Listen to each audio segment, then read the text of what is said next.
ಹಿಂದೂ ಧರ್ಮದಲ್ಲಿ ಅಸಮಾನತೆ ಇದೆ, ಹೀಗಾಗಿ ಹಲವರು ಮತಾಂತರವಾಗ್ತಿದ್ದಾರೆ. ಇದು ಮೈಸೂರಿನಲ್ಲಿ ಸಿಎಂ ಸಿದ್ದರಾಮಯ್ಯ ಅವರು ಕೊಟ್ಟಂತ ಹೇಳಿಕೆ. ಮತಾಂತರದ ಕುರಿತಂತೆ ಮಾತನಾಡಿದ್ದಾರೆ ಸಿಎಂ ಸಿದ್ದರಾಮಯ್ಯ.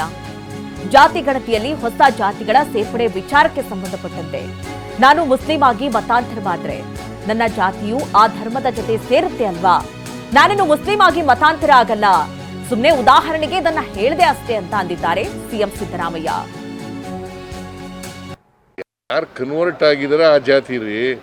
ಈಗ ನಾನು ಹಿಂದೂ ಇಂದ ಮುಸಲ್ಮಾನ್ಗೆ ಕನ್ವರ್ಟ್ ಆಗಿದ್ದೀನಿ ಅಂತ ಇಟ್ಕೊಳ್ಳೋಣ, ನಾನು ಆಗಲ್ಲ. ಉದಾಹರಣೆಗೆ ಹೇಳ್ತಾ ಇದ್ದೀನಿ. ಈಗ ನಾವು ಕನ್ವರ್ಷನ್ ಆಗೋದು ಬೇಡ ಅಂತ ಹೇಳಿದ್ರು ಕೂಡ ಕೆಲವರು ವ್ಯವಸ್ಥೆಯ ಪರಿಣಾಮವಾಗಿ ಕನ್ವರ್ಷನ್ ಆಗಿಬಿಡ್ತಾರೆ.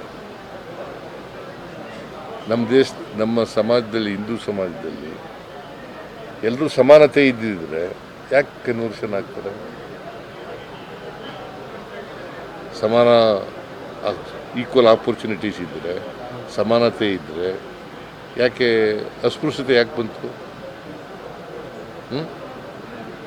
ನಾವು ಹುಟ್ಟಾಕಿದ್ವಾ? ಮುಸ್ಲಿಂ ಕ್ರಿಶ್ಚಿಯನ್ ಅಲ್ಲೂ ಇದೆ ಅಂತ ಹೇಳಿದಾರೆ, ಅಸಮಾನತೆ ಅಲ್ಲೂ ಇದೆ. ಯಾರ ನಾನು ಎಲ್ಲೇ ಇರ್ಲಪ್ಪ, ಎಲ್ಲ ಕಡೆ ಇದೆ.